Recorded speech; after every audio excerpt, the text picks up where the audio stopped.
to be secular? I would say that the majority of the people in Germany or in the West altogether is supporting the Syrian opposition. And sometimes we tend to have something like a black and white picture of what's going on in Syria. So we have the good opposition and we have the bad Assad regime. And if you're looking closer at what's happening in Syria, you can see that it's not black and white, but that there are a lot of something like gray tones. And you can see this if you're looking at what kind of violence is happening in Syria. We had, for example, the massacre in Houla. It was at the 25th of May, when something like 108 people were killed in Houla. It's close to Homs. 34 women, 49 children, innocent people, which actually had nothing to do with the conflict. And we had different reports about who was behind Houla. And you have written an article about it, which find a lot of attraction in the whole world. What is your analysis of what happened in Houla? First of all, there is a story and a history of massacres. Let's just remind 1997 Ben Talha, Algeria, when the military staged a massacre at this village and blamed it on the Islamists just to discredit them. 2 years later, Rajak, 45 Kosovo Albanians killed by whom? The result was that this triggered the foreign military intervention, which toppled at the end Milosevic. So massacres have the capability to trigger action, to shape public opinion. And this is, well, what first came to my mind when I was hearing the story of Houla, because the same night, that was a Friday, 25th of May, the same night, the Syrian National Council applied to the United Nations, now it's time, this is the proof.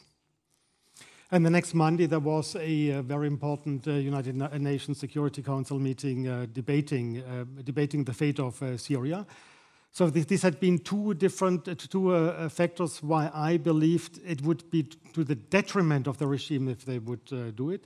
Well, I started in Syria 30 years ago, and my contacts, my friends, date back to that time. And when I was in the beginning of June in Syria and talked to these people, opposition, but Al-Mu'arrad al-Wataniya, the nationalist opposition, which does not cooperate with the Syrian National Council, center-left. When I told them, when I asked them, what do you believe about, think about Houla, they told me, we have very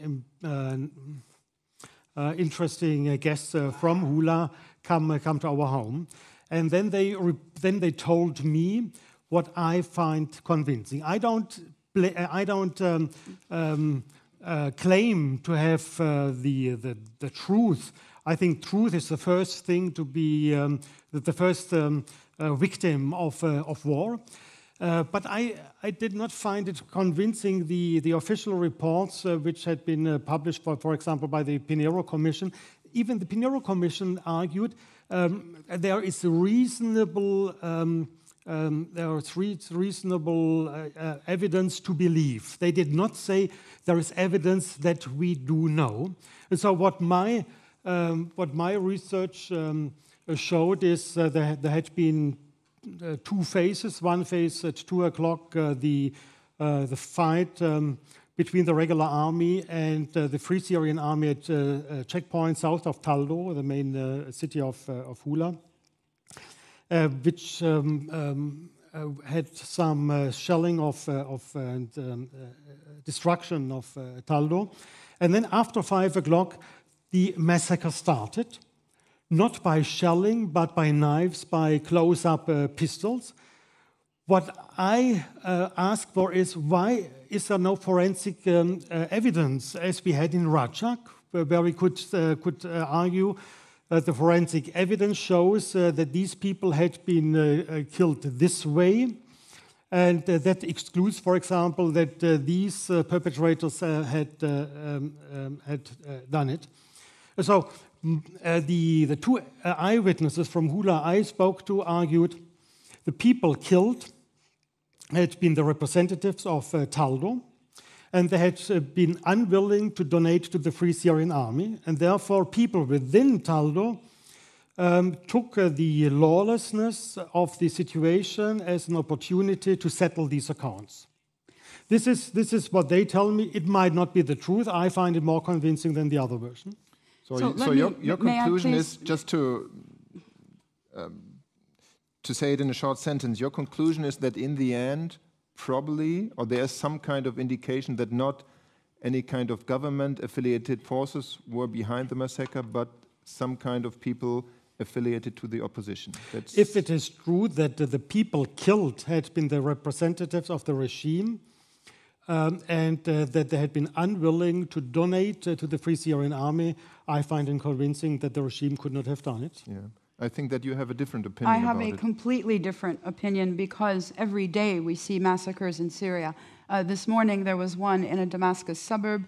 Several weeks ago you may have heard about the Dareya massacre, in which more than 600 people were killed in a single day. The typical regime scenario is that they first cut communications, electricity, and water to an area. Then they begin launching artillery and mortars, and then they send in the shabiha, their armed thugs, their mafia men, who go in with knives and whatever weapons they carry, and they kill and rape at random. These are the people with the power. In the case of Houla, after your article came out, sir, a council of the people of Homs immediately published a statement completely repudiating your article, and following that, I believe Der Spiegel sent a group of reporters to Houla and interviewed 7 families who were residents, and they all testified that they had never been contacted by anybody on your team. So there is a lot of disagreement. Now, I don't claim that the armed opposition has not committed its own atrocities, and I don't condone them, but please give the dead their due, and when we know that the regime and its supporters went in to kill innocents, let us please assign the blame very squarely where it belongs. There are many massacres, and this is the very bloody side of the conflict. And for a reporter, it is very, very difficult under these circumstances to report what really happens on the ground. There are many videos on display, but it is very difficult to verify from whom do they come from, what do they show, have they been manipulated or not. But well, the way there is a marketing of massacres. For example, Tremse, where also was reporting on the 12th of July. The Syrian National Council first reported there was a massacre of 200 people in the village of Tremse, and then the day after, the United Nations reported, no, it was not a massacre, it was just an ordinary battle between the regular army and the armed opposition. One of the functions of the local coordination committees in Syria is to document the Assad crimes against humanity. And let me tell you how many activists we have had to replace because the mere act of investigating and collecting forensic evidence is punishable by detention or death. And so it is almost impossible to maintain the same investigators. And so every day after a killing, we verify the names, we verify with family members, we contact eyewitnesses for corroborating evidence. It is a propaganda machine that we're seeing with the regime because it controls the media in the country. It does not allow foreign journalists to come in at will. If you, sir, went to Syria, you would have gone through an extensive visa application process, and you would have had a government minder either with you at all times or watching you very carefully. So we can safely say there is no free media, and we can safely say that any sort of documentation is an extremely dangerous proposition. I know that I move around quite freely, at least within Damascus, and know how to get rid of them. Inside Damascus, outside I didn't travel. When you were in Syria, were you allowed to leave Damascus? Were you allowed to go to any other places? I was traveling very frequently in the suburbs of Damascus, such as Harasta and Duma, and this was enough to work for me. I did not decide to travel somewhere else in June. How is your experience with the Syrian government? How did they try to influence you, and if so? I thought they tried this the last time in June. They tried much less to influence me because, well, before they always really had a mind. I had a program, and then they tell me, well, if you know the city, you know the country, go ahead. We don't have enough people to send with a foreign journalist.